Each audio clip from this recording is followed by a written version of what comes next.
Professional wrestling is the one true sport. Other sports have their share of intense, dramatic moments, but nothing can compare with professional wrestling.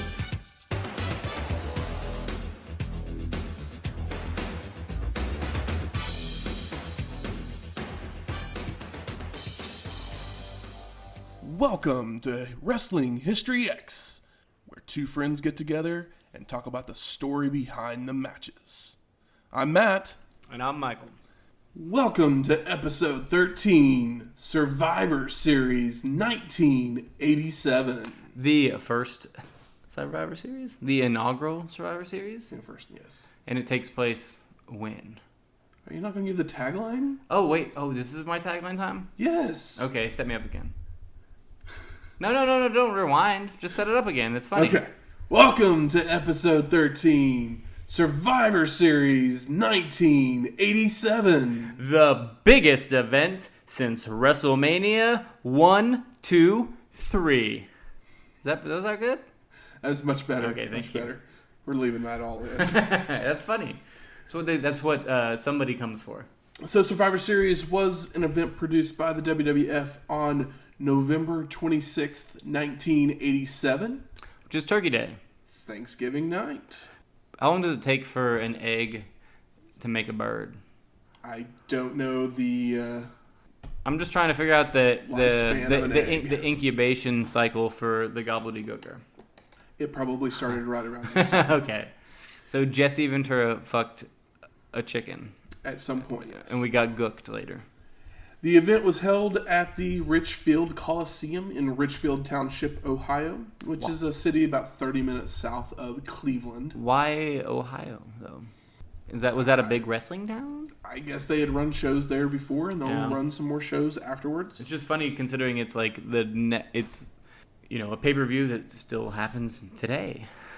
So it's just funny that it was like Ohio. All right, I mean I'm cool with it. The attendance for the show was around 21,300 or so. So about 1/3 of the real attendance of WrestleMania. A third of the real attendance, yes.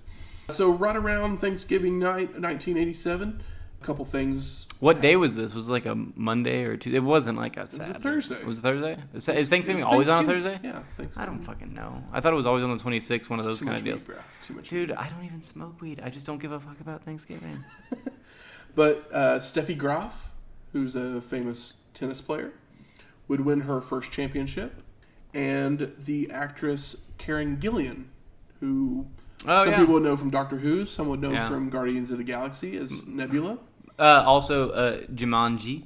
Jumanji, she was in 2, that as well. Or whatever. I guess is it a sequel or a reboot? It's a re-sequel boot. Did you see it? I did, and I thought it was great. Did you like it? I did. I liked the original Jumanji as a kid. Not too interested in the new one, but like, I mean, it completely survives on Kevin Hart and Rock's charisma. Yeah, and Jack Black's actually probably the best part of the movie. Really? I like Kevin Hart in theory. I've never seen any of his movies. I may have seen one of his stand-ups, and I'm like, you know what? I kind of like this guy, but not enough to like. I'm not all in on him. The Rock. He just makes movies that I'm so not interested in. And I feel like they're kind of all the same. And he has charisma, but I think he kind of left it in the wrestling ring, in the squared circle. Hot take. Is it, though? I mean, his movies make money, but like... lukewarm. I don't know. I think, like, Karen Gillan, I like her on... He's the biggest action star there is at this point. Yeah. I think that we deserve a better action star. I think we deserve, I don't know, a John Wick. One of the best like mainstream action movies in a minute are the John Wick movies. They're okay. You don't like those movies? They're okay. I like. I don't love them. I like them a lot. I don't like them so much that I've seen them multiple times, but I am very excited about the third one. I wouldn't go rewatch the John Wick movies. Really? I would rewatch Jumanji. All right, I will noted. The big story actually about Starrcade 87. Survivor Series. But Starrcade 87 is also involved in the story. And we'll cover Starrcade 87 next week. Those two shows were running the same night. Thanksgiving night, 1987. Are you going to give me a attendance or pay-per-view, Not right now. side by side? You're going to save it for later? Save it for later. You tease me like that shit. But Vince McMahon actually threatened cable companies who aired Starrcade instead of the Survivor Series, because back then they literally could only run one pay-per-view at a time. Yeah. They would not be allowed to broadcast WrestleMania 4. Ooh. So most cable providers gave in to the threats, and only a handful aired Starrcade. And we would see the war of competing pay-per-views started, because we'll have some others that end up being on the same day. It's a Turkey Day war. It's a Turkey Day war. It's a... Who will be the survivor? I had another joke, and I lost it. Probably wasn't good. Continue. So the show opens. Howard Finkel welcomes us to the Survivor Series and introduces Jesse the Body Ventura and Gorilla Monsoon. There's a child with an amazing, old school Fila t-shirt on. An old school Fila? Fila, Okay, yeah. Jesse has a pilgrim hat on. Why would he not? It might as well be festive. It's funny. And the ring, the announce table is actually located where the current Raw announce table is located, kind of behind the crowd next to the entrance area. Also, Jesse is already throwing shade at Ohio, and it's tight. Why not? I mean, the I only haven't thing been to good Ohio. To ever come out of Ohio, LeBron James. Oh, well. Probably, maybe, possibly. As far as I know, you can't, as much as you hate the man, you can't say he's incapable of what he does. Exactly. So then we get a video package that begins to play highlights of some of the competitors for the evening, and then the title comes onto the screen, Survivor Series. I like the Survivor Series logo because it kind of has a Hulk Hogan or Coke Hogan, as I've just recently affectionately called them. But their logo is very looks like rocks. It's it's looks like it's like a Flintstones, The Thing via Fantastic Four, or the Incredible Hulk type logo of this time period. So Gorilla tells us there's going to be 4 big matchups. That's 4 matches on a just under 3-hour pay-per-view. Yes. And they're all elimination style matches. And then Gorilla and Jesse kind of preview some of the matches. And then they go back to the back with Craig DeGeorge, who's a new... Did we go over the rules? We'll get to the rules. Okay, I'm sorry. Or do I get to the rules? I don't know. Actually, if you don't, I got them. Go shoot through. Pin, submission, count out, DQ, or ref call. So it's basically a regular ass match. Regular match. It's just there's a whole lot of motherfuckers in there, and they have to tag. Exactly. So we head to the back. Greg DeGeorge, who's a new backstage guy for us, is in the back with Team Honky Tonk. And Honky Tonk Man says, "We're the greatest team assembled." I thought that was the Avengers. I mean, Honky Tonk Man doesn't strike me as the kind of man that read comic books. But then we see video highlights of Honky Tonk beating up on Macho Man. This is a problem throughout the night in these backstage segments, but everybody's chattering in the background. I kind of like that because they're like, well, what are we gonna do? They're not all gonna team up tomorrow. So they just they're hyped up is the whole idea. It's everybody just talk shit like you're hyped up for the match. Yeah, everyone's chattering, but no one's really saying anything. No, it's the same promo for the whole evening. Yeah, pretty much. And then we get Mean Gene with Team Macho Man, and Steamboat does some kung fu noises and says, "We are survivors." Yeah. I mean, he probably does that. It's weird because the way that the way that this is set up is they'll do an intro and then a promo clip and then a promo clip and then an intro. So my notes are very backwards because I'm in order. It doesn't. It's I gotta. I'm doing them by hand. And then not a digital man. And then we see a video highlight of Harley Race hitting Jim Duggan with the 2x4.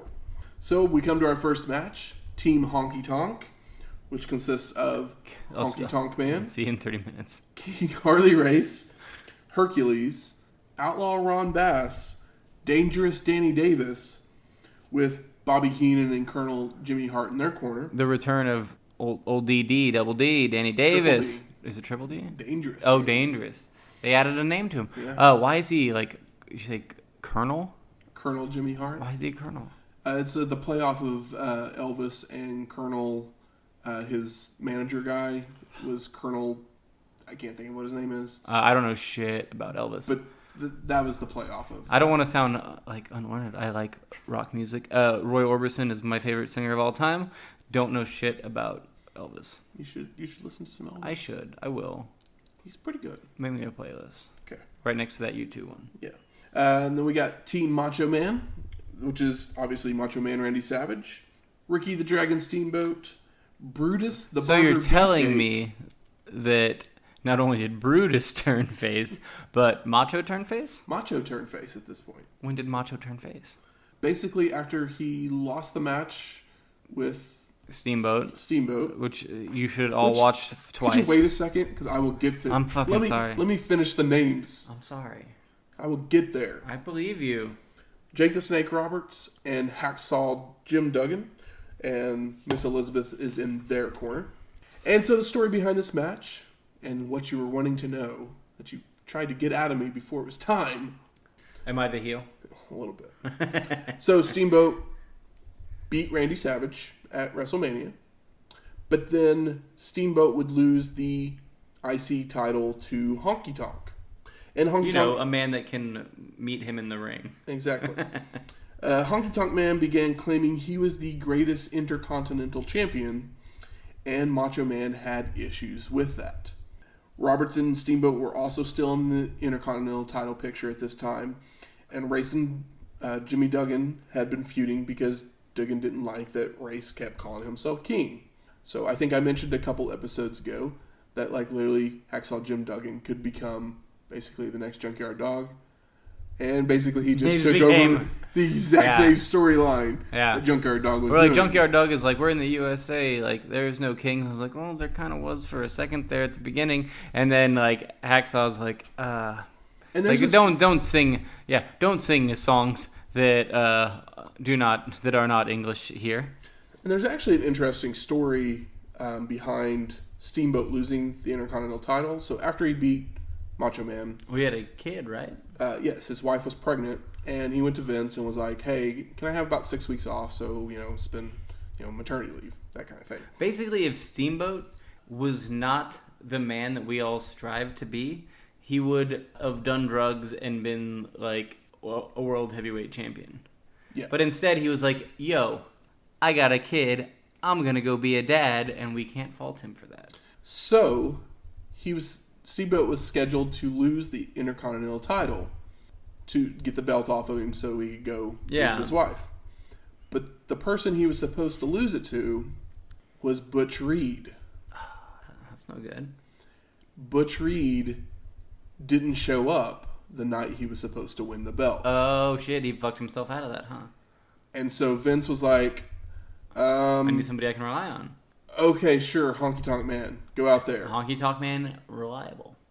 Vince literally didn't see Honky Tonk Man as a guy he could, leave the belt on. Yeah. But Honky Tonk Man became the longest reigning Intercontinental title champion of all time. It's crazy, but it's proof of why wrestling is better than everything else, is because not only is it's just there's so many moving things, and it's like the circumstance is important. It's like if you can perform better than anybody else, but you show up fucked up and late, then it doesn't count for anything. If you can't perform very well, but you have a good gimmick that you sell, you can get over. You can be the longest. It's why we're here. Exactly. Honestly, is what it comes down to. So let's start this match off, and we got Brutus and Hercules in the ring. Brutus slaps on a sleeper, but Hercules makes it to his corner and tags out. And then Brutus has a hip toss party with Hercules, Davis, and Bass. The ref finally makes Davis get into the ring, and Brutus helps him by slingshotting Davis over the top rope.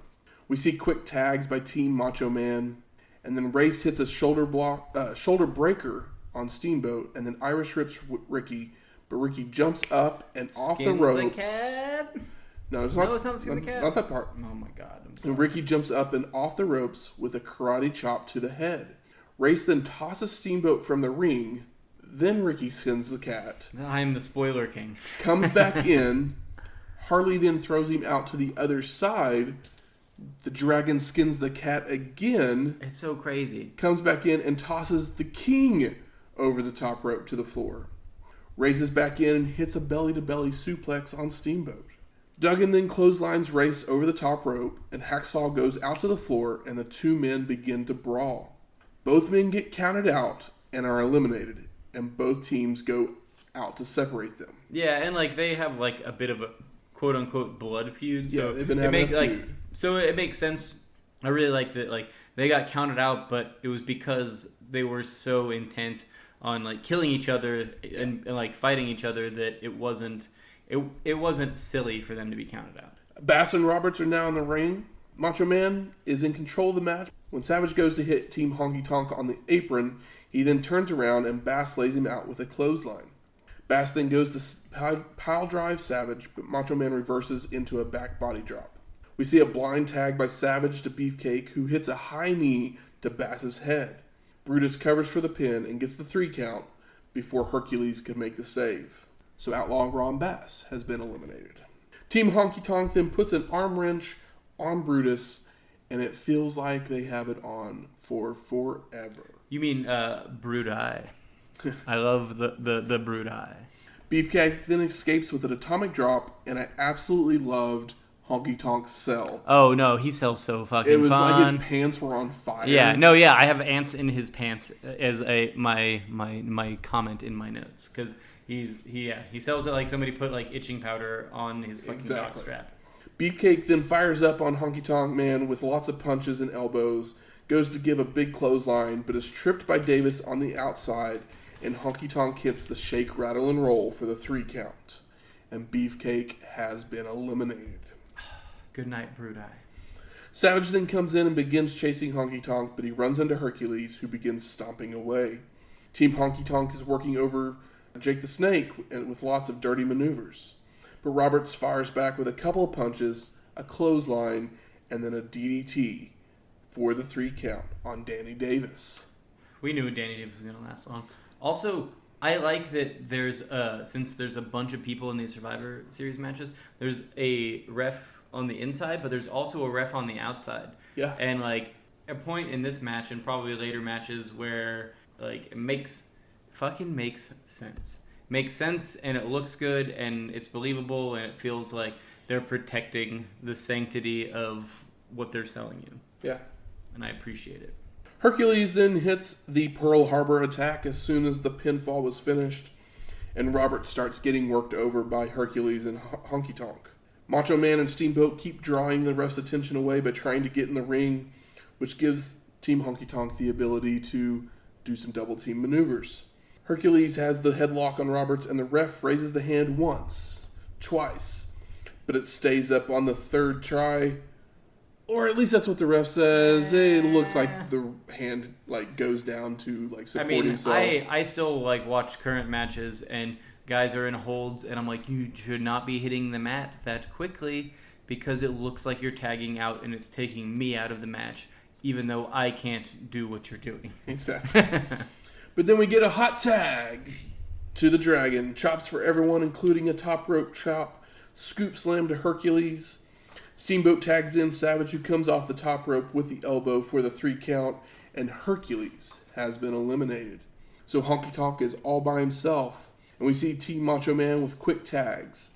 Macho Man hits a scoop slam and the top rope double axe handle, and then Savage gives an atomic drop that sends Honky Tonk Man over the top rope. So many atomic drops in this like period. Mm-hmm. Inverted.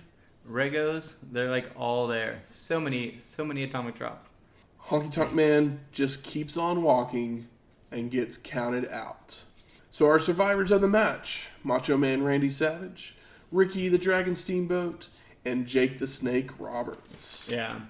Which makes a lot of sense because they were the 3 faces in the IC title belt picture. And it gave Honky Tonk. Also, how could Honky Tonk be the longest IC guy if those are the 3 faces? Because all 3 of those guys have more fucking like Honky Tonk is good at what Honky Tonk does, but what Honky Tonk does in ring, like as far as like the reason he kept the belt so long is because he did exactly what he did here and just ran off. Well, yeah, but he probably wasn't fucking around with drugs or having kids or being Macho Man difficult to deal with backstage. Yeah, he was probably a pretty easy straight-laced guy that could perform, but could he perform a technical match the way those guys can? And the answer is no.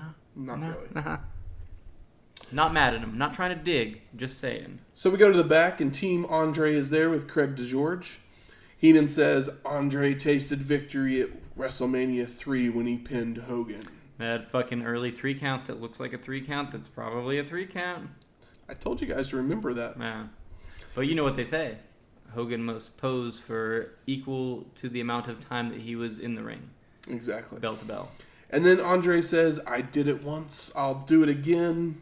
And then he goes, I'm here for your soul, and I will be the survivor. That's pretty good. It's a good line. So we get our second match. It's our women's match. It's Team Sherri, which is Sensational Sherri, which most people remember as the valet for like Ted DiBiase and Shawn Michaels at different times. But yeah, Ted hasn't showed up yet. She was actually a wrestler. Yeah. And she was the women's champion at this time, too. And she's not that bad. No, she wasn't. We'll get to some Ted later. The Glamour Girls, which is Judy Martin and Leilani Kai. We've seen Leilani Kai. We have. Dawn Marie, but not the ECW Dawn Marie that everyone's thinking right now. And much older lady. And then Donna Christianello, which is an even older lady. Yeah, Donna Christianello looks like if I lived in like an Italian borough and I was dating like a 30-year-old woman. Her grandmother? No, like it'd be her mom, but her mom had her when she was like 30 and then spent a decade teaching her how to spaghetti really well. And Jimmy Hart is in their corner as he's the manager for the Glamour Girls. And they're facing off against Team Moolah, which is Fabulous Moolah, Velvet McIntyre, Rockin' Robin, and the Jumping Bomb Angels of Itsuki Yamazaki and Noriyo Tateno. Okay. And I just said those names, and I hope I got it right, because guess who never said their names? They said one of their names once, the first name of one of them once, but I have it in there. So my notes... They said Itsuki. Yeah, one time. They literally said it... One time. And the thing is, like, I am pretty good at pronouncing, like, Japanese names. I watch a lot of NJPW. I've read manga. I get it. But they don't give them names. They give Azuki one. So in my notes, this sounds terrible, but I'm not this kind of guy. But I have, like, Jap 1 and Jap 2 because I didn't know what else to write, which is shitty, but I wanted to know their names. I was a little bit better, and I figured out they said Itsuki for one of them. Yeah. And I was like, okay, so that's Itsuki. They never said the other one, so I just started writing OJBA. Okay, so is it other Japanese bomb angel? So is Itsuki the one in the striped, or is she the one in the solid black? Itsuki was the one the solid black with the little pink bow in the stripes. Okay, yes. And Noreno was the one in the all black. All right. Either way, we're talking about them this much because they fucking matter. But first, Donna Christianello is actually a professional wrestling Hall of Famer. So we talk shit on her, but she actually is a Hall of Famer. The best spaghetti recipe in WrestleMania 3. And then Sensational Sherri is actually a member of the Professional Wrestling and WWE Hall of Fame. Well, yeah, I figured that because I know the name. Now, Finkel starts announcing this match, and there are boos coming Wait, from the I crowd. think that I saw that the Jumping Bomb Angels may have been like maybe last year. Not that I saw. Really? I might look it up while we're talking, but... And like we said, Finkel didn't even attempt the Bomb Angels' names. No, they just say the Jumping Bomb Angels, and I think Gorilla says... It's either Gorilla... It's Gorilla who says Itsuki. He says Itsuki, and it's like they're obviously like, I can't... My mouth doesn't move like this. That was all we got. Rockin' Robin has 2 wrestling brothers. Bring it on me, because they said Rockin' Robin. I didn't even get a last name. Sam Houston. Ah, that's my boy. And Jake Roberts. I was going to say, like, yeah, if she's Sam Houston's brother, she's Jake Roberts' brother. And then... Also, when Sam Houston, at one point, or maybe still, but probably not, married to Baby Doll. Yeah. Yep. We've talked about that, but a few times.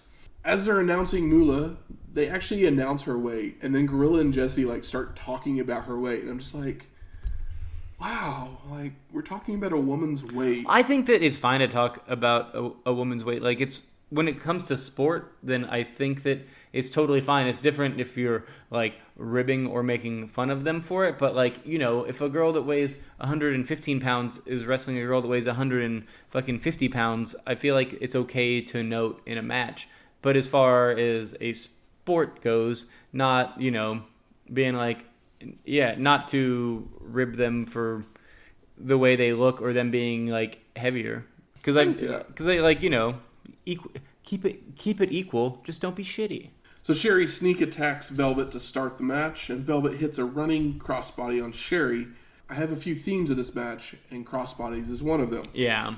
Sherri then tags in Christianello, and Moolah helps her into the ring by grabbing the hair, which is another theme of this match. Yeah. Well, they it was literally like these women had like 4 moves, and they just kept doing them. But there's some really good moves. Over and over again. We'll get to those. Velvet then hits a drop kick, scoop slam, and then a step-up straddle into a hurricanrana pin. Dude, like for the 3 count. She crawls up on some necks a few times. Like, yes. It's not like a step up like Inzaguri where it's like a kick. She like seriously like crawls to put herself in, for wrestling Twitter fans, a one-wing angel situation, but then she turns it into a hurricanrana. And it looks great. It looked great. Velvet McIntyre. Goddamn. Yes. And this eliminates Donna Christianello. Kai jumps in and then attacks Velvet. And then we see a crossbody by Robin on Kai. Robin hits a clothesline and then a running crossbody on Dawn Marie. Like I said, I told you crossbodies were a thing. Yeah. And then makes the cover for the 3 count. And Dawn Marie is eliminated. I had a hard time picking out Judy and Leilani because like Leilani has dyed her hair all crazy and they have like the same suit on and they both have like weird blonde dyed hair that's curly. It was tough, but I mean, I just usually followed what Gorilla was saying. Yeah. And he made sure to say their names plenty. Yeah. Then he's like, I knew who these people are. Itsuki comes in, and I hope that I don't have the 2 Jumping Bomb Angels mixed up. Okay, is Itsuki the one that wore all black?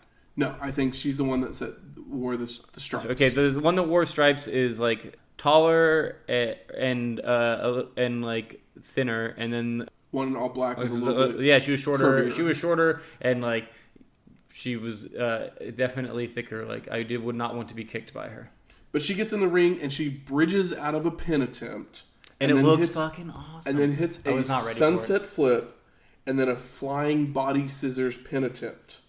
Literally, some of these moves are 15 years before their time. They so are. We then get a high knee and a crossbody by Itsuki.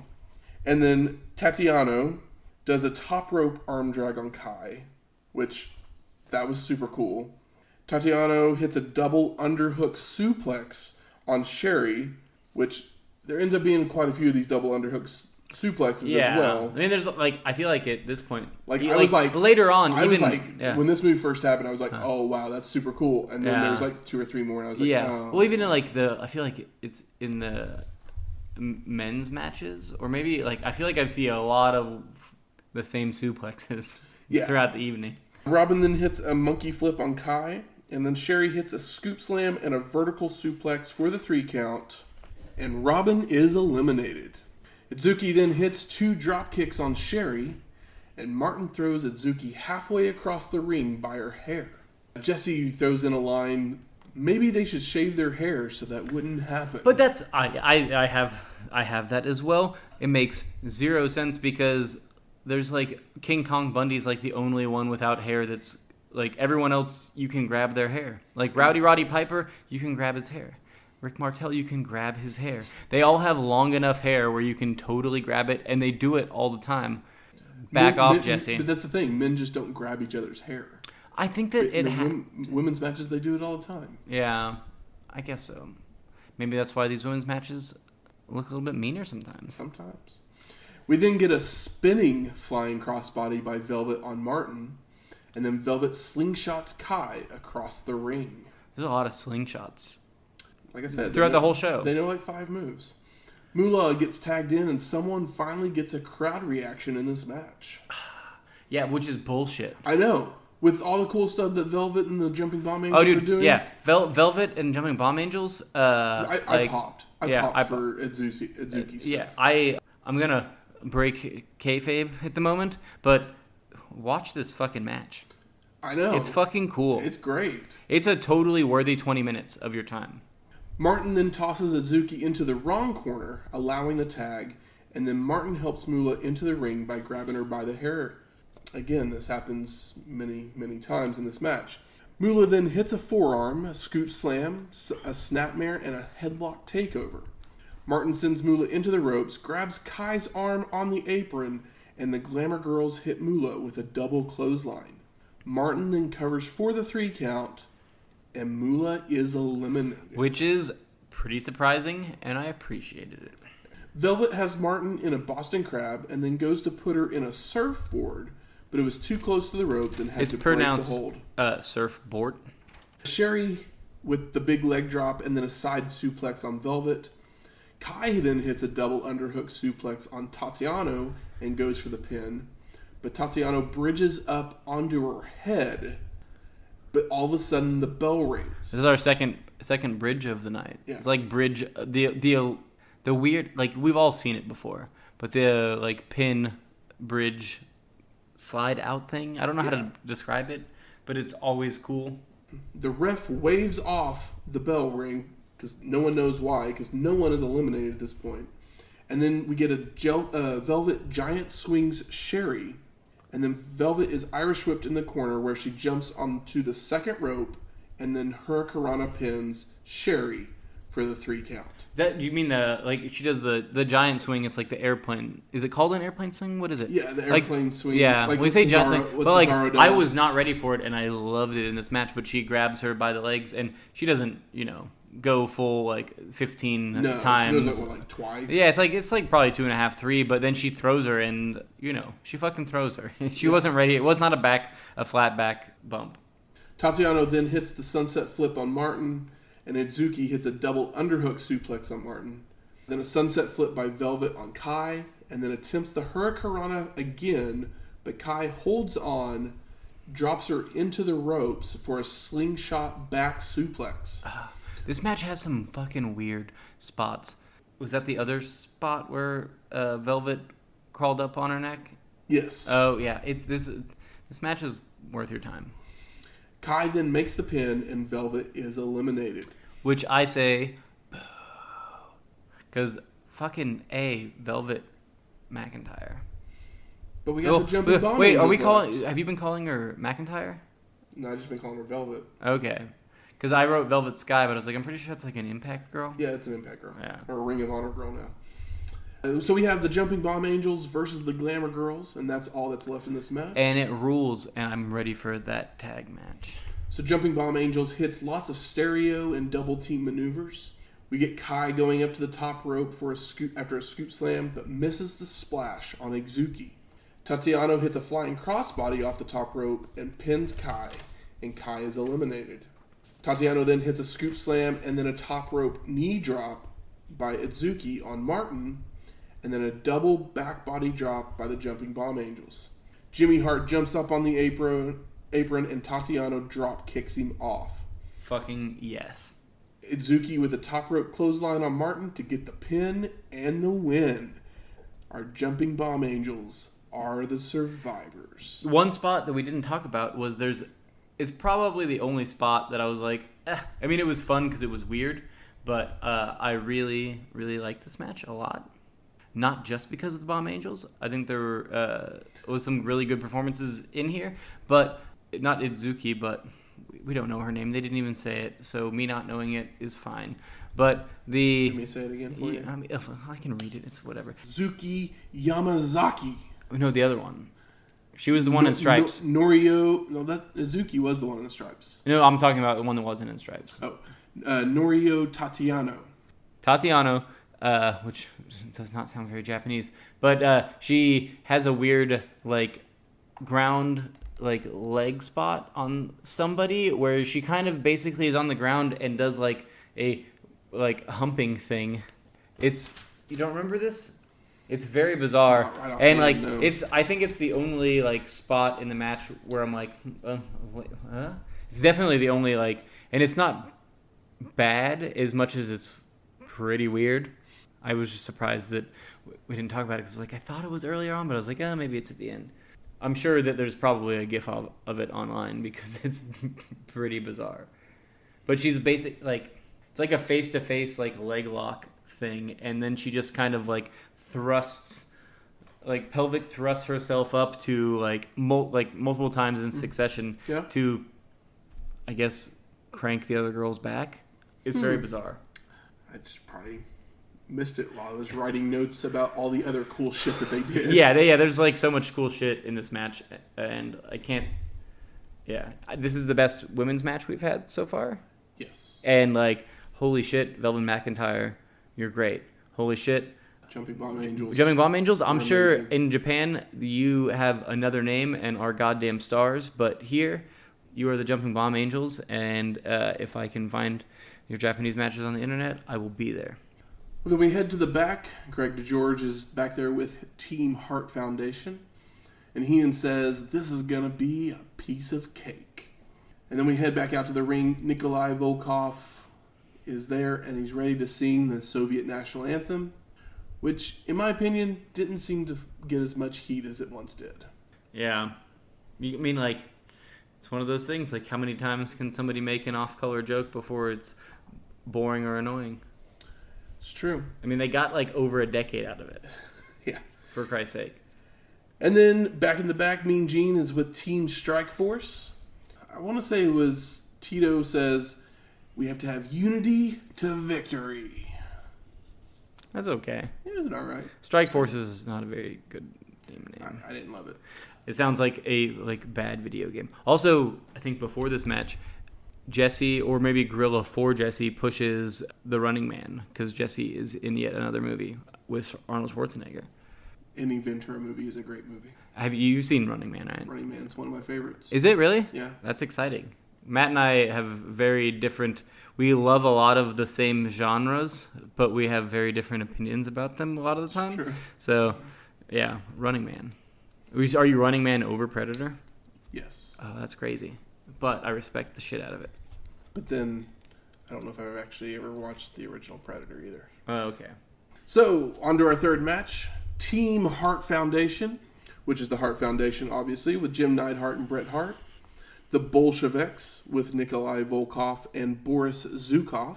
Demolition, which is Axe and Smash. The Dream Team, which is Dino Bravo and Greg Valentine. The Islanders of Haku and Tamu. Is it Tamu or Tama? Tamu. Tamu. And their managers, because all 5 teams have managers, Jimmy Hart, Slick, Slick Mr. with he fixed his suit jacket. Yes. Johnny Valiant and Bobby Heenan. And they're facing off. Silly. They're facing off against Team Strike Force, which is Strike Force, of course, which is Rick Bartel and Tito Santana. The British Bulldogs of Davey Boy Smith and Dynamite Kid. With Matilda, but probably not. With Matilda. I don't remember if Matilda comes out. Yeah, they brought her out. Okay. The Young Stallions of Paul Roma and Jim Powers. Stallions, very apt name. The Fabulous Rougeaus of Jacques and Raymond Rougeau. And the Killer Bees of B. Brian Blair and Jim Brunzel. Oh, and your notes even say with Matilda. Thank you. So the story behind this match was that the Strike Force was a relatively new tag team only formed earlier that summer when Santana saved Martel from a beatdown by the Islanders. Strike Force would then go on to win the tag belts off the Hart Foundation a month prior to Survivor Series. So one of the extra rules for this match is when one man of the tag team is eliminated. They're both eliminated. Both members of the team are eliminated. This is so many people. There are 25 men around in the ring and around. If you include the managers. As far as the two corners, it basically the whole ring is surrounded by men. and it looks insane. It's hard to keep up with. I was literally like, this might as well have been a lumberjack match with as many people that were out there. Yeah. I would almost hate to be in the front row watching this match. It'd be harder to watch. Unless you were in one of the corners where there wasn't someone standing. Yeah. You couldn't. All you were seeing were people. Yeah, you were seeing standing there. Yeah, Brett or Jim wearing their. This is a match where they're wearing their pink tights with the black stripe, which look amazing and disgusting at the same time, and I love them. Yes. Obviously, Brett looks better in it than Jim, but yeah, it's like all you're seeing is ass because there's all dude on the. A lot of people in this room. It's a thing. Yeah. It's crazy. Volkov and Martel start us off, and running the ropes pretty much guarantees you can tag someone because there's someone everywhere you go. Yeah. But there is a bit of a theme we'll get to. Yeah. Zukov Irish whips Santana, who then ducks the clothesline attempt and comes back with a crossbody for the 3 count, and the Bolsheviks are eliminated. Real quick. I believe Jesse throws some shade on Matilda, saying she's never been in shape. Fuck you, Jesse. Axe jumps right in and starts beating on Santana. Jacques Rougeau with a flying back elbow and a drop kick. We get lots of quick tags by both teams. Axe Irish whips Jacques and then puts his head down, so Rougeau flips over him, gives a couple right hands, and goes to Irish whip Axe to the corner. Axe is able to reverse it, but Jacques jumps to the second rope and comes off with a flying crossbody that Axe ducks and then covers for the pin. And the fabulous Rougeaus are eliminated. By the Dom Daddies? By the Dom Daddies, yes. Davey Boy then jumps in and gives a snap suplex to Axe. Tamu gets in the ring. He's the twin brother of Rikishi. Oh, holy shit. And that makes him the uncle of the Usos. Well, yeah, I get that, but I didn't realize that Rikishi had a twin brother. Also, how the fuck old is Rikishi if he is in Survivor Series? And how young is he to be looking this good in this match? You mean Tamu? Yeah. I mean, Tamu's probably in his 20s? But, I didn't realize Rikishi was fucking 45 in the Attitude Era. Yeah. That's crazy. So Neidhart then puts Jim Powers up in a backbreaker position, and Haku comes down with a double axe handle from the top rope. Valentine hits a shoulder breaker and vertical suplex on Roma. Smash is giving forearms to Dynamite Kid on the apron, and the ref is trying to pull him off when Smash throws the ref down. The bell rings, the outside ref comes in, and it's been determined that Demolition has been eliminated by DQ. Bret Hart then comes in and pile drives Dynamite Kid immediately, and it looks fucking great. It's one of those fallback jobs. Yeah. Kind of like what Suzuki does now. I mean, obviously we're in New Japan stands, so it's like, what do I compare it to? Hart then charges in for a shoulder to the midsection, but Kid moves and Bret goes into the ring post. Tamu flying clothesline to Powers, then a scoop slam, goes to the second rope for a backward springboard splash, but Powers moves at the last second. Martel firing up with the back body drop, a drop kick, and then putting Tamu in the Boston Crab. But they're so close to the corner, Tamu is able to tag Neidhart in.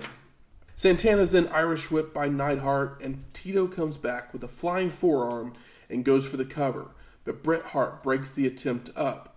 Neidhart then rolls on top of Tito and gets the pin, and Strikeforce is eliminated.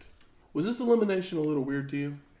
Kind of, but my notes also have the wrong initials because there's so much going on. Lots of people, lots of action. Valentine then tries to suplex Powers, but Jim reverses it into one of his own, but Hammer grabs wrist control to pull Powers to his corner. And one of the things about these Survivor Series matches, everybody, it's kind of like a quick tag as far as this giant tag match. They always tag the other guy they're in a tag team with in. Yeah. Almost every time. Pretty much. And then, but they'll, the tags are quick, so the double teams are quick, and they basically drag them to the corner so people can, hit them from the outside or whatever. I feel like if there was a few less people, the hot tags would be hotter. But yes, we'll get that later. But the action here is great. Valentine then hits a sledgehammer from the top rope on Roma. In a spot we're going to see many, many times in the future from Bret Hart, Dynamite Kid Irish whips Hart into the corner face first, and he just falls straight back onto the mat. Yeah. B. Brian Blair then hits a drop kick to Haku, and he slams his head into Dynamite Kid's head. Davey Boy Smith with the press slam on Bret Hart, and then a running power slam on Haku for the 2 count. Davey Boy then vertical suplexes, and the Dynamite Kid with the falling headbutt from the top rope on Haku. But Kid looks to have hurt himself as well. Haku then hits the Savate kick for the pin, and the British Bulldogs are eliminated. Hart then puts Powers in the Tree of Woe, and the heels just keep Powers in the corner and working him over. He's in a Tree of Woe, but in the opposite corner. Yeah. It's very bizarre. We then get a side suplex by Bravo, who tags in Valentine to put the figure 4 on, but Powers kicks Hammer off and makes his way to tag in Roma, which Valentine never sees. So Roma is going to the top rope, and Valentine attempts to put the figure 4 on Powers again, and Roma comes off with a sunset flip of his own for the 3 count. And it fucking rules. It did look really cool. It's fucking awesome. And the Dream Team has now been eliminated. Then we have some back and forth, but the Young Stallions and Killer Bees keep making moves that are way too close to the corner, so Hart Foundation and Islanders are able to tag in and out at ease. There's so much action in this match, the ref's shirt has come untucked. I think you would say off. I was like, I don't remember a shirtless ref. Brunzell then picks Hart up for a slam when Tamu drop kicks him for Hart to fall on top. But Brunzell uses the momentum to carry over and gets the pin. It's fucking good. Also, the Haku and the Tamu, they're fucking drop kicks. These men are young and ripped and very ring aware. Yes. They can fucking go. They were great. So the Hart Foundation's eliminated from the match. We get some Weasel chants starting. I was surprised the Hart Foundation was out. As the Islanders worked over Brunzell, we get the old trapezoid hold. Oh, I hate Haku. it. Oh, I hate it. And then there's a tag, and somebody does it again. Yeah, he tags out, and then Tamu puts the trapezoid hold on. That's honestly, I will suspend everything. But the trap is the one that I can't deal with. It's not a good move. I hate it. This isn't going to play into the match at all. But in the background, while this is all going on, Bobby Heenan grabs something out of his pocket, like he's about to hand a foreign object. But then Earl Hebner, who's the ref on the outside, starts yelling at him. And so it looks like Earl Hebner may have seen the foreign object. Yeah. But it's literally a spot that unless you're... No, yeah. Well, I mean, it's I feel like the Weasel chant is... I feel like maybe it was a thing. I don't know if this is real or not because they didn't shoot it at all for this. But maybe just the Weasel chant alone, this is me giving them more credit than probably anybody deserves. But the Weasel chant alone, I feel like the potential of...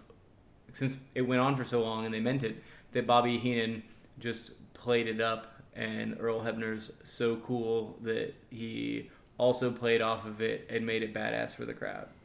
Which possible. I like to think that happened, but who knows? I like your way of thinking. I like to think that it's some crazy improv. We then get a power slam by Roma on Haku, but Tamu breaks the pin attempt up. Brunzell with a backdrop on Tamu and then a slam on Haku. We get the double noggin knocker on the Islanders by Brunzell. Mayhem breaks loose when Tamu Irish whips Brunzell and Jim sunset flips.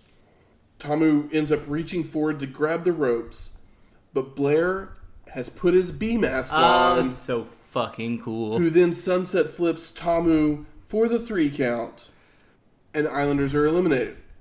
Best part here is then, as they're celebrating, you see that Brunzell, after he fell out of the ring, he put his B mask on as well. The whole idea is that you don't know who was the legal man. Both of them were, and it's such a they're the face side, but they do such a heel thing, and nobody cares because they're the faces, and it's awesome, and it blurs the lines in the way that the lines get blurred later, and the way that the lines are blurred today. Exactly, and it's awesome. So Killer Bees and the Young Stallions are the survivors of this match. Roma was in the ring longer than anybody else, or it was either Roma or I think it was Powers. It was Powers. Because Powers Powers the one that was taking Powers the took a beating in this match, and he deserves to be recognized for that. I agree. We can move on. Well, I'll probably talk about it later. So we head off to Ventura and Gorilla. They're talking, and Ventura is wondering what Ted DiBiase does for his Thanksgiving. You know what Ted DiBiase does for his Thanksgiving? Humiliates other people and he does sitting back plotting his next move. The real American hero thing. So we're off to a video package of Ted DiBiase building his character a little bit. And it's a master cut of what makes... It's basically your intro to why Ted DiBiase is better than everyone else. Pretty much. And it fucking rules. We can go through it. We should go through it. I mean, I just wrote down highlight video of really? DiBiase and Virgil humiliating people. There's like a couple kids. Well, yeah, there's like it's like a spot of him like bringing a kid out of the crowd and being like, you know, if you can dribble this ball, and it's like this cute little kid. He's like in like kindergarten or some shit. He's like, if you can dribble this ball 15 times, I'll give you like $500. And the kid's dribbling it really shitty, and he's like talking mad shit. He's like, oh, like, you know, you could really use that, you know, $500, like basically fucking calling him poor and disenfranchised. And then like kicks the ball out from underneath him. After 14. Yeah, after 14. And it's... Ha ha! You don't get the money. Yeah, and he's like eating like Thanksgiving. There's a spot where he goes to a public pool and pays off the pool guy to kick all the kids out, which is super silly and awesome. It's like, you should probably have your own pool, Ted. I guess he's on tour. Probably should. He's out there. He's out there wrestling. There's a really fucked up spot where it's it basically looks like a 80s mom, and she's on her hands and knees, and he's telling her to like bark convincingly, and she's like, rough.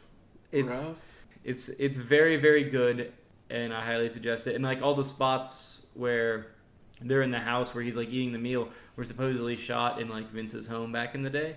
Because I think this is like early like Bruce Pritchard, because like Bruce Pritchard came in, and one of the first things that he really did of note was the Ted DiBiase, and we haven't even seen a Ted DiBiase match yet. No, not yet. But like these promos they're better than just about anything. They're just done so fucking well. I'll stop. But you gotta see them. So then Ventura and Gorilla are reviewing the matches we've seen so far, and they preview our main event. And then it heads to the back with Craig DeGeorge, who brings out Honky Tonk Man and Jimmy Hart. And actually, they're not in the back. They're on the stage set up next to the announce table. And Honky Tonk Man says, I was the survivor. I was not defeated. Yeah. And then he goes, line them up. I'll knock them down. Yeah. And then we go to the back, Bean Jeans with Team Hogan. And Hogan goes, all the animals are hungry. Yeah, I mean, it's just like all the other promos where like everyone's just like, they're all very, very hype and excited, but they're interacting with themselves, and there's not any real promo. It's just like face heel, like just look like you want it. So we got our fourth match. First up, Team Andre, which is Andre the Giant, Ravishing Rick Rude, King Kong Bundy, The Natural Butch Reed, and One Man Gang. And they got Bobby Heenan and Slick in their corner. Versus Team Hogan, which is Hulk Hogan, Bam Bam Bigelow, Kim Patera, The Rock Don Morocco, and Mr. Wonderful Paul Orndorff. Remember that last time we saw Don Morocco? He looks twice as big now. He's extra juiced. It's fucking crazy. Also, where was Paul at WrestleMania 3? Crazy, huh? That is crazy. Yeah. But Don Morocco, he went from like cut to like jacked. Yeah, to unhealthy jacked. Yes. And Oliver Humperdinck is in the corner of Team Hogan as he's Bam Bam Bigelow's manager. Okay. So the story behind this match, couple things here. Obviously, we have the continuation of the Hogan-Andre feud from WrestleMania 3. Orndorff had fired Heenan when he learned that the Brain had brought in Rude to replace him. And then we have superstar Billy Graham was in a feud with Butch Reed. Oh, Graham's still around? He was. And One Man Gang would come out and interfere, hitting Graham with a big splash on the concrete floor. That's upsetting because One Man Gang sucks. Don Morocco would come to the aid of Graham, and Graham would be forced to retire from the injuries from that splash, and Morocco would take his place on Hogan's team. IRL or in real life. Kayfabe. He had hip surgeries, and it was like he came back, and so like this splash probably wasn't what actually put him out. No. It's just like sold. Okay, exactly. That's fine because if One Man Gang actually retired someone, if One Man Gang stopped me from fucking like doing anything in my life, I would probably murder him and kill myself. It'd be a double suicide, homicide, or whatever you call it. So the match starts. Morocco and Rude are in the ring. We get a clothesline, 3 elbow drops from Hogan, then a splash from Bam Bam on Rude. Bigelow hits the press slam on Rude, and then Orndorff throws Reed into the boot of Hogan. Hogan and Orndorff with the double clothesline, and then the leg drop by Hogan for the 3 count. And Butch Reed has been eliminated. I mean, it's kind of funny because like Butch Reed beat Coco, and then like Coco was brand new, and now Butch Reed is like immediately. I mean, at this point, he's basically a jobber because he pissed Vince off by not showing up for his IC title match. That's funny. I didn't realize, like, I knew Bam Bam had skull tats, but him having skull tats in like '87 is crazy. Yeah, it's pretty nuts. Well, Hogan and his team are celebrating, and when he turns around, Andre is in the ring.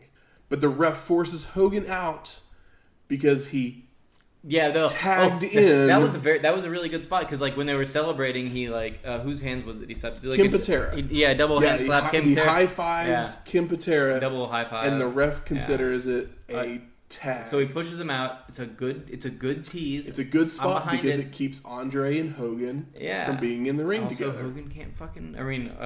Andre can't fucking move, so it's fine. And once Ken Patera enters the ring, Andre's like, "Well, I'm not wasting my time with you. This is not why I'm here."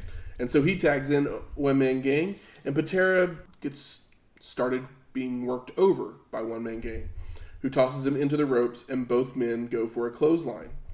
One Man Gang ends up landing on top for the 3 count, and Ken Patera is eliminated. Which is it's a shame. We'll talk about One Man Gang, but only hopefully for this show. Hogan and Bam Bam end up giving double boots to One Man Gang, and then Orndorff hits Rude with a vertical suplex, an elbow drop, back body drop, and goes to attempt the pile driver when Bundy comes in and hits Mr. Wonderful from behind. Rude then schoolboy rolls up Orndorff, grabbing the tights for the 3 count, and Mr. Wonderful has been eliminated. I'm glad that Rick Rude is kind of a punching bag in this match, and I'm glad that he got a pin because he definitely has the best body on the whole show because he looks insane. Yeah. Bam Bam then hits a suplex, Hogan with a high knee on Rick Rude, and then Rude is tossed into the ropes, and Morocco power slams the Ravishing One for the 3 count, and Rude is eliminated. Like I said, punching bag. Morocco then tries to power slam One Man Gang, but can't get him up, and One Man Gang falls on top of him for a 2 count. Gang tosses Morocco towards Andre, who gives a headbutt, and then One Man Gang hits the 747 splash to pin Morocco, and Don Morocco has been eliminated. That's a pretty crazy spot. Bundy then clotheslines Bam Bam, who does a 360, and Hogan breaks up the pin attempt. We see Team Andre working over Bam Bam at this point. Bam Bam finally makes the tag, and it's Hogan versus Andre. They're chopping at each other. Hogan goes to clear house, knocking Bundy and One Man Gang to the floor. Hogan starts to run the ropes when Bundy grabs his foot and drags him out of the ring. Hogan's brawling with One Man Gang and Bundy on the floor, body slamming both men onto the floor. And the bell rings as Hogan is getting back into the ring. Hogan has been eliminated due to a countout. Hogan's back in there. He's arguing with the ref. He's like, no, it's not right. And they announce if Hogan doesn't leave the ring, his team will automatically lose. Yeah, it's pretty impressive. So we get Bam Bam versus Andre, One Man Gang, and King Kong Bundy. What's crazy is Bam Bam's the mover. He is. It's great. So Bam Bam hits a clothesline, a couple headbutts, a drop kick that takes Bundy down. And then after an Irish whip into the corner, Bundy attempts the avalanche splash, but Bam Bam moves. Bam Bam then hits a slingshot splash onto Bundy for the 3 count. And King Kong Bundy has been eliminated. One Man Gang starts working over Bam Bam again and goes to the top rope for a 747 splash. But Bigelow moves and then drapes his arm over the gang for the 3 count. One Man Gang has been eliminated. So now we have Andre and Bam Bam. Andre hits some right hands, a headbutt. Bam Bam keeps rolling away to stay. Oh, he does like 3 or 4 of them, and they look great. Yeah, to keep his distance from Andre. They're basically like your if you play like any of the like 3D Zelda games where you like do like the tuck and roll. Yeah. But it's like Bam Bam Bigelow, who's fucking what, like 325, 6'5", 325. Yeah, like he's a fucking huge man. He looks tiny compared to compared to these guys. Yeah, it's crazy. Bigelow goes for a shoulder block, but Andre moves and Bam Bam goes into the turnbuckle.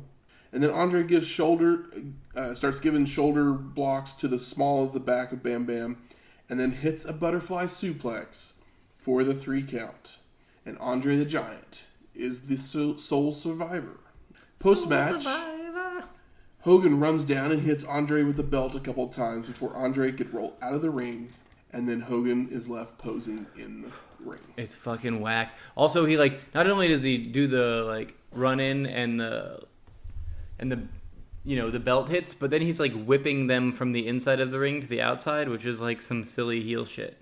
Yes. It's like, yo, you can't be whipping people with it.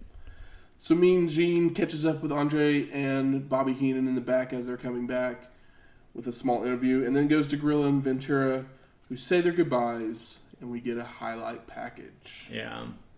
So what are your overall thoughts of Survivor Series 1987? I think that if this is a sandwich and we have 2 pieces of bread, which are the first match and the last match, and we have a piece of meat and a piece of cheese, which are the 2 middle pieces of the show, then I would go on a low-carb diet because the center of the show is very good.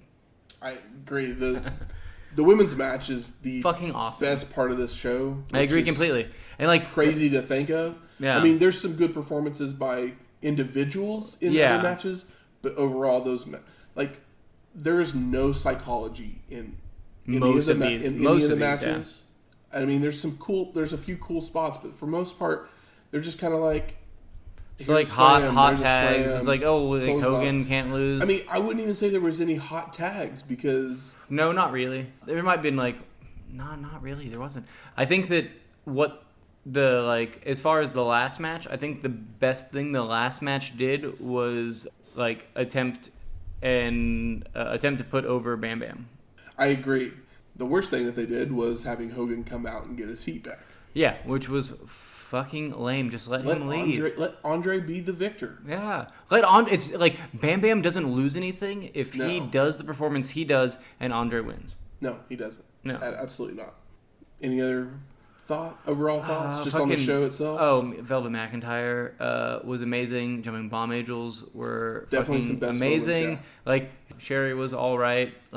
But for the most part, those 2 things were great. What was it? I said in the tag match was too many guys, but I appreciated it when one of them got pinned. They both left. Yes. But there was a lot of really good spots. It really I feel like it gave you a taste. It felt like a taster for what a tag division can be, and I would love to see that tag division today. Literally, I was like, there are 10 tag teams in this match, and they fucking all rule. And I want to watch all of them. For most of them, I was like, they're all more cohesive and actual tag teams than 90% of the tag teams that are in WWE. I mean, there's a difference between tag team wrestling and then putting 2 guys together to tag together. Exactly. And all of these were actual tag teams, and it was great. I think that Jim Powers was a goddamn workhorse.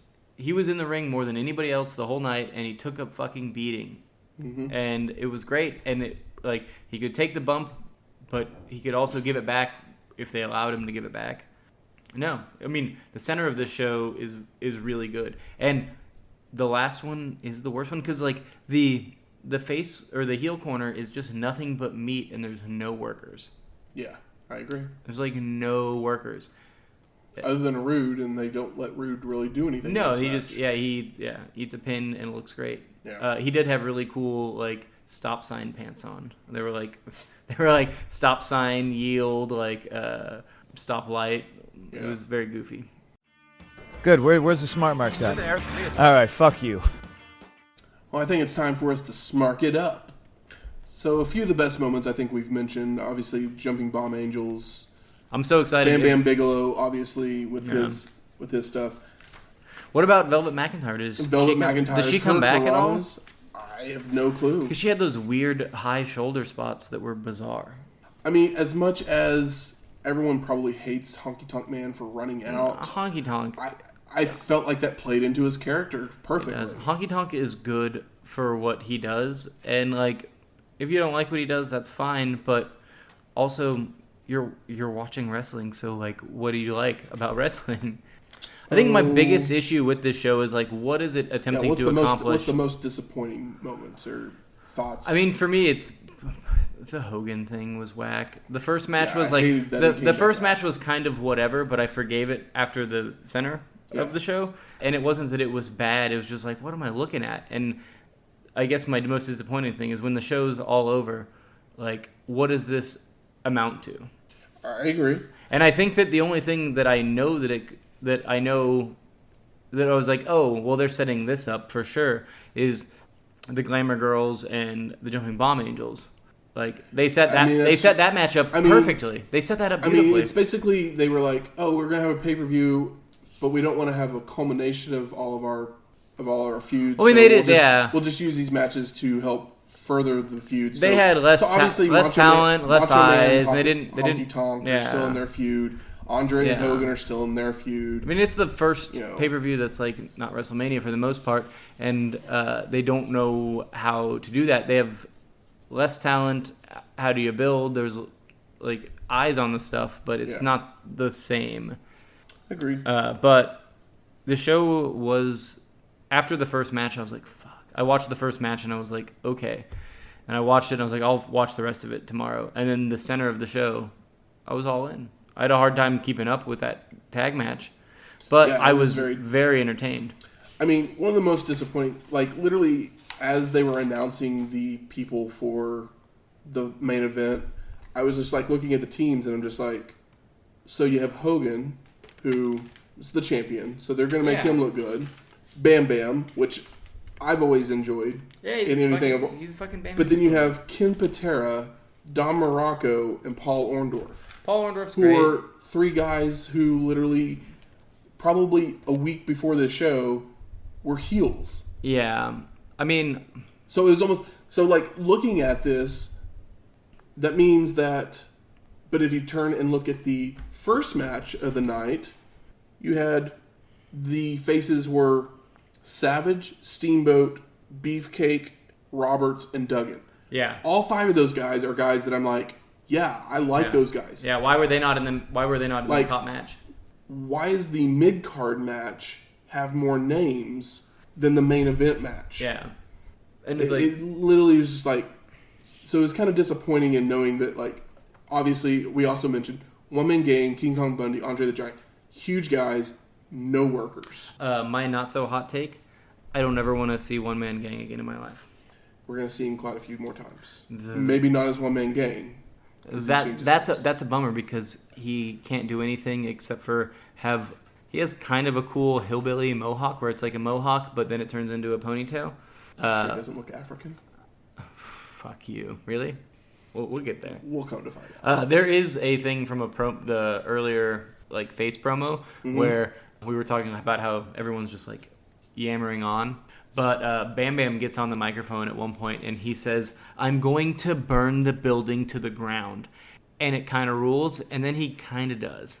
He definitely does. Like, he could have if they let him, but he did the best he could with, with a fixed sport. I think they did the perfect thing with him in that it was 3-1 odds. Yeah. And then they let him beat the 2 guys who they could have him beat. Yeah. I mean, Andre needed to go over. Yeah. Because he's also undefeated. So well, no, not at this point. Well, you know what I mean. In his mind, in the kayfabe of his character. How about best performer of the night?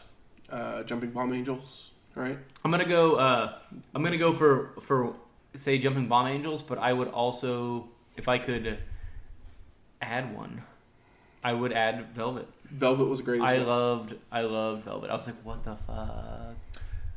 I agree. I would also. I mean, that entire match is my most surprising moment. Oh, it's so good. It's so very good. But also the fact that I never knew that Sensational Sherri wrestled. Oh, really? And so the fact that she looked as good as she did in the ring. No, she came in and she did her spots, but her spots were clean. Yeah. They weren't sloppy. So she would definitely be one of my more surprising people of the night as well. I was surprised to see Bam Bam because I wasn't expecting him. Another MVP moment for me is the Jim Powers Bump City and and Roma taking the pins and doing the work, and both those guys were so fucking good, but all they did was make the other guy look better. Yeah. But they were better than most of the people they were in the ring with. And they fucking did the job, the same way that, somebody like Bret Hart does the job. Exactly. Bret Hart will fucking put you over. I felt like that they were doing that, but, to no end. Because I'm pretty sure we're not going to see a lot of Jim Powers or, what was his name? It was Jim Powers and Roma. And Paul Roma. The Young Stallions. They were amazing in that match, and they spent the most amount of time in there. I mean, maybe once they meet death and go into the future. Oh, do they die? Oh, that was Wild Stallions. Oh, yeah. I got you. I was trying to make a Bill and Ted joke. Bill and Ted is great. It's time now for a look back even farther into the history of wrestling. The dusty finish. Interest had waned in professional wrestling, but James Toots Mont had ideas to help change that. A new style. A slam-bang Western style. Since George Hackenschmidt and Frank Gotch, wrestling had a blend of Greco-Roman and catch-as-catch-can. But Toots looked to bring in other influences such as carnival wrestling, crowd-pleasing theater, and the chaotic action unique to fights. James Mont would introduce new moves. These moves such as arm drags, slams, and suplexes, while less realistic than traditional grappling, were far more exciting to watch. The style was also influenced by boxing, utilizing striking. To say that Toots was a creative visionary is an understatement. He originated much of what wrestling is today. He led the transformation from sports that acted like a show to a show that acted like a sport. We need to get some Toots tattoos then. Just Toots t-shirts. It's our next t-shirt. Yeah, it just says Toots in the web. No, we need to get matching tramp stamps that just say arm drag. I don't know about that one. Yeah, I am not paying for a tramp stamp. No, but this next week, Starrcade 1987, and I can't even make a joke because I haven't seen it yet. This doesn't happen very often. We do 2 or 3 of these at a time. I'm breaking kayfabe. You're breaking kayfabe, big time. I'm born to break kayfabe. You can cut it out. So if you like the music from this week's show, the first opening song was the theme song from Survivor Series 1987. And the song you're hearing right about now is a song called Ave Satanas by John Christopher Payne. It was the theme song for Andre the Giant. Is it about Satan? It is about Satan. Is it really? Yes. Was it from some play or something? I have no clue. Just the song that they play. Satanas. Ava Satanas. So if you like us, please go out to iTunes, Stitcher, Google Play, SoundCloud, or just wherever you find your podcast at, and rate and review us. Give us those 5 stars. Let us know how we're doing. You can also email us at wrestlinghistoryx@gmail.com. We love to hear your questions, concerns, comments, just whatever you want to send to us. Or you can always reach us on Twitter at Wrestling Histo X. That's Wrestling HISTOX. Ava Satanas, I'm pretty sure just means Hail Satan. We'll see you next week.